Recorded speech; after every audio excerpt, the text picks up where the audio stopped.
My name is Amelia Crawford, and I just turned 34 3 weeks ago. If you've ever felt the weight of being invisible in your own family, then you'll understand why I decided to do something that no one would expect. I bought a house. Not just any house, a gorgeous 3 bedroom craftsman nestled in Riverside Heights. The kind of place I dreamed of since I was little, sketching floor plans in the margins of my notebooks during middle school math class. But here's the thing, no one knew. Not my parents, not my brother James, and definitely not my younger sister Paige. The house was mine, my secret, my chance to finally have something that no one could take from me, no one could argue over. Growing up in a house where my stepmother, Betty, ruled every inch, I learned early on that silence was the safest place for me. Betty had this incredible talent for making my life miserable while maintaining her perfect stepmother facade. She'd accidentally knock my dinner onto the kitchen floor, claiming she didn't see me there. She'd dump her coffee grounds and banana peels directly into my bedroom trash can, saying she was just trying to help with chores. The worst incident was when she replaced my head and shoulder shampoo with actual superglue. I nearly went bald before I realized what she'd done. But the moment Dad walked into any room, Betty transformed into June Cleaver incarnate. She'd brush off every complaint I made with a sweet laugh. "Oh, Amelia, you're just being dramatic. You know how teenage girls can be." Dad, bless his heart, believed every word because Betty had perfected the art of gaslighting with a smile. Betty knew exactly how to isolate me from my father's affections. She'd bake his favorite chocolate chip cookies while I was at school, leaving me none, then tell him I'd eaten them all when he asked. She'd volunteer to do my laundry, then shrink my favorite sweaters and blame the washing machine. Every cruel act was disguised as an accident or my own fault, and Dad never saw through her performance. The manipulation was so subtle, so perfectly executed, that I started questioning my own sanity. Was I really being too sensitive? Was Betty actually trying to help, and I was just ungrateful? Looking back, I realized she was a master manipulator who knew exactly how to isolate me from my father's love while positioning herself as the victim of my teenage rebellion. But Betty made one critical mistake. She underestimated how much my father actually loved me and how well he knew her true nature. That mistake would cost her everything. When Dad was diagnosed with terminal cancer, I knew things were about to change. I had already seen the cracks in Betty's perfect facade, but now, with Dad's health deteriorating, she became even more insidious. She was no longer just the perfect wife. She was the wife who had to protect Dad from anything that could stress him out. I was the first target of this new manipulation. It started small, with her convincing Dad to skip my graduation. "Amelia, sweetheart, it might be too much for your father," Betty would coo, rubbing his shoulders as I stood there in my cap and gown, waiting for him to come out and watch me walk across the stage. "Dr. Harrison said he needs to avoid stress, remember?" I stood frozen, my heart sinking as Dad nodded along, agreeing with Betty without question. I graduated alone, while Betty posted happy, romantic photos from their getaway in Napa Valley. Dad looking barely conscious in the background, while Betty basked in the attention. That weekend, I received my acceptance letter to Northwestern University. I had worked my ass off for that scholarship, putting in hours of study and sacrifice to make it happen. It was supposed to be my moment of triumph, but Betty saw only dollar signs. She sat Dad down at the kitchen table for one of her concerned family meetings. "Ronald, with these medical bills piling up, I just don't see how we can afford Amelia's college expenses," she said, spreading bank statements across the table like she was presenting evidence in a courtroom. "Maybe she should consider community college for the first 2 years. It's the responsible thing to do." Dad looked exhausted, defeated, nodding along as Betty painted a bleak picture of our financial future. But what she didn't mention was the $2,000 she had spent on new clothes and spa treatments that same week, or the fact that she had just bought a new handbag for $1,000. My education, my dreams, were now being sacrificed on the altar of Betty's lifestyle. I sat there silent, my dreams crumbling, as Betty played the role of the practical, caring stepmother who was just trying to do what's best for the family. The woman who had never worked a single day since marrying my father had suddenly become our financial advisor with no qualifications other than her ability to manipulate. And Dad, too sick and tired to argue, bought every word she said.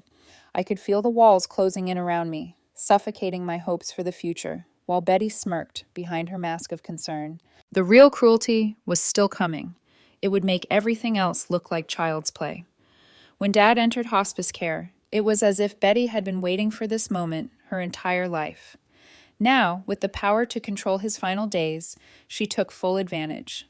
She appointed herself his primary caregiver and medical proxy, a position that gave her terrifying power over him and me. "Amelia, darling, I think it's best if you don't visit today," she would say, standing in the doorway to his room like a bouncer at an exclusive club. "Dr. Peterson says too many visitors can be overwhelming for terminal patients. Maybe you should come back tomorrow." I would stand there, seething with frustration, unable to do anything but nod and walk away. During my brief, supervised visits, I would find Dad barely conscious, trying to lift his hand to mine, but Betty would be right there, tapping her foot impatiently, checking her Apple Watch, counting down the minutes. "Time's up, sweetheart," she'd say, ushering me out as if I were a nuisance. "He needs to save his energy for physical therapy." For a man who couldn't even lift his head, Betty's idea of therapy was just another form of control. It was during one of these visits, when I was feeling especially helpless, that I discovered the manila envelope Dad had left for me years ago. He'd given it to me with a serious look on his face, telling me to open it only if something went terribly wrong. At the time, I thought it was just some paperwork. Now, with everything falling apart, I knew it had to be something more. With trembling hands, I opened it, and what I found inside shocked me to my core. 3 legal documents, along with a letter from Dad. "Amelia, if you're reading this, it means Betty has shown her true colors, and I'm no longer here to protect you. I've been watching her behavior for the past year, and I know exactly what kind of person she is. I've documented everything. These papers will give you the power to fight back. Use them wisely. I love you more than life itself. Dad." The documents inside were a bombshell. The first was a deed transfer, signed and notarized, showing that Dad had quietly transferred the house into an irrevocable trust, with me as the sole beneficiary. The second was a prenuptial agreement that Betty had signed, which limited her claim to only the personal property she'd brought into the marriage, and a single vehicle. The third was a notarized statement from Dr. Williams, confirming that Dad had been of sound mind and under no duress when he created the trust and signed the documents. It was clear now. Dad had known exactly what he was doing. He had been preparing for this moment. He had left me the power to take control of everything, to fight Betty's manipulation and secure my future. As I stared at the documents, I felt a surge of strength. Betty thought she had won. She thought she had outsmarted me, but Dad had been playing chess while she was playing checkers. It was time to turn the tables. The morning after Dad's funeral, I walked into the kitchen, still wearing my black dress, numb from the loss. I hadn't even finished my coffee when Betty strolled in like she'd just won the lottery. Her grief was already gone, replaced with a cold, calculated smugness. She was twirling Dad's house keys around her finger as she settled into his favorite chair at the breakfast table. Her eyes gleamed as if everything was finally going according to her plan. "Amelia," she said in her syrupy sweet voice, "we need to have a little chat about your living situation." She placed an eviction notice on the table, already filled out in her perfect cursive handwriting, dated the very day after the funeral. My heart sank as I stared at the eviction notice. The words, "You have 30 days," seemed to hang in the air, suffocating me. But it wasn't the notice that hit me the hardest. It was seeing her sitting there in my mother's kitchen, wearing my mother's pearl necklace and ruby earrings, her voice dripping with disdain as she declared that I was a reminder of the past. Betty had spent 3 years systematically erasing me from my father's life, and now she was trying to erase me from my childhood home. She thought she had it all figured out, that I would beg and plead for more time, that I would just pack up and leave, but I wasn't going anywhere. I sat across from her, my hands shaking, but my resolve firm. "Betty," I said calmly, "you're absolutely right. Someone definitely needs to move out of this house." Her smile widened, thinking I was about to cave. "I'm so glad you're being mature about this, Amelia. I knew you'd come around." But I wasn't about to play her game. "Oh, I see everything very clearly now," I said, sliding the deed transfer across the table, watching her face shift from smug to confused. "This is my house, Betty," I continued. "It has been for 2 years."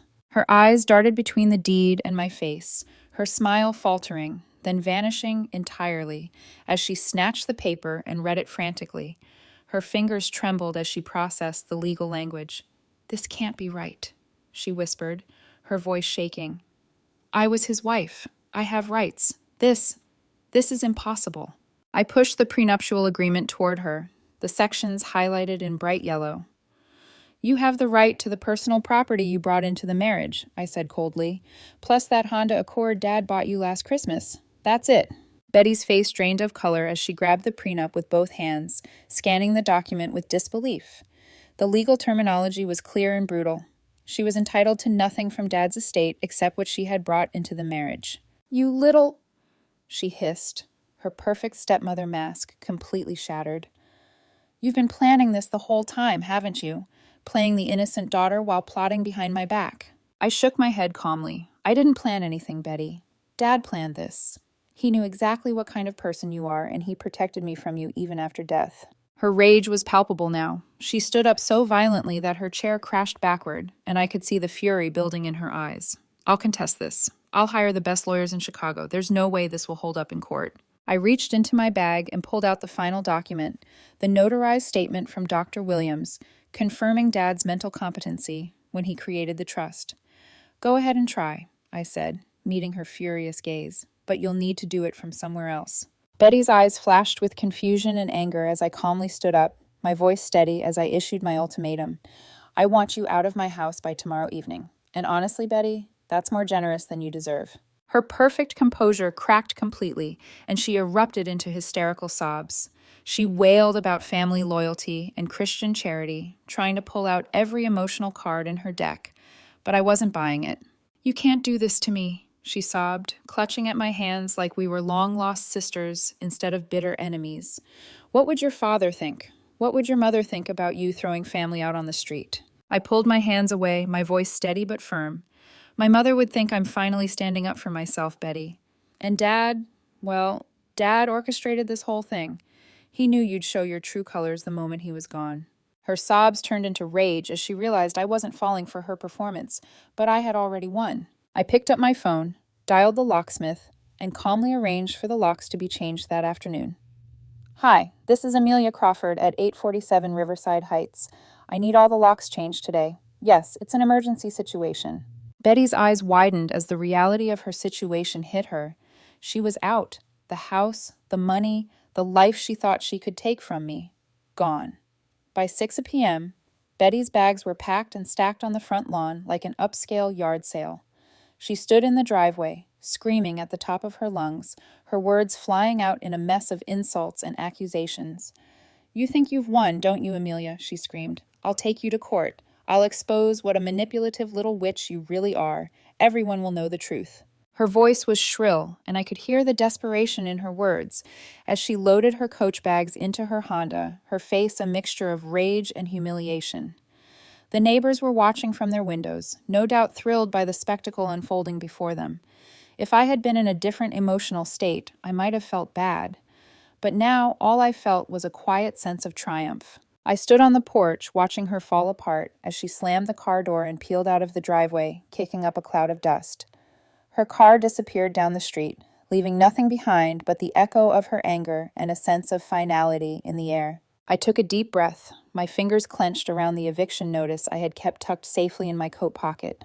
It was a reminder of everything I had been through and everything I had gained. As soon as I was sure she was gone, I went inside, closing the door behind me with a finality that matched the moment. The next morning, as the sun filtered through the curtains, and I sat at my kitchen table with a mug of coffee, I looked down at the eviction notice. My hand moved almost instinctively, and I pulled it out of my bag. I stared at the words on the paper for a long time, contemplating how to mark this chapter of my life. And then I did something that felt almost ceremonial. I walked to the recycling bin where I had seen Betty's half-finished coffee cup from yesterday morning. Her coffee mug was a faded, chipped piece of my past, like everything else she'd tried to steal from me. I grabbed it, filled it with coffee, and placed it on my desk before walking to the kitchen. There, I found my father's manila envelope, his final act of protection. I placed it on the counter. The past had been a heavy burden, but it was now behind me. As I stood there in the kitchen, I realized I had finally broken free. I hadn't just won a battle, I had reclaimed my life. It was only after the locksmith came to change the locks that I stood in front of the front door, staring at the freshly rekeyed locks. I could almost feel Dad's presence, the comfort of knowing that I had followed through on his wishes, his preparation for this moment of truth. The house was mine now, and Betty was gone. I had just returned to my office, reflecting on everything that had happened, when my phone rang. It was my attorney, and when I answered, the sound of her voice brought the weight of what I had just done into perspective. "Amelia, I've just received confirmation," she said. "Betty is already seeking legal action. She's determined to fight you, but we'll be ready." I sat back in my chair, the chair Dad used to sit in when he was still healthy. It didn't surprise me. I knew Betty would fight, but she would lose. She would always lose because she didn't understand something essential that I had learned in this battle for my inheritance. Strength comes from knowing who you are and from the courage to stand your ground. By the time I hung up the phone, I felt the full weight of my father's absence. But there was peace too, a deep, quiet peace. And that was enough. I walked to the door, and as I turned the lock, I felt an overwhelming sense of closure. Betty would never again cross the threshold of this house, not as a stepmother, not as a woman who had thought she could control everything. I stood at the front door, staring out over the yard as the final remnants of Betty's presence disappeared. And in that moment, I knew that I had not just regained control of the house, I had regained control of my life. I took one last look at the framed eviction notice on my wall, its bold letters staring back at me. "She told me to find my own place," I whispered, a small, satisfied smile crossing my lips. "Turns out I already had."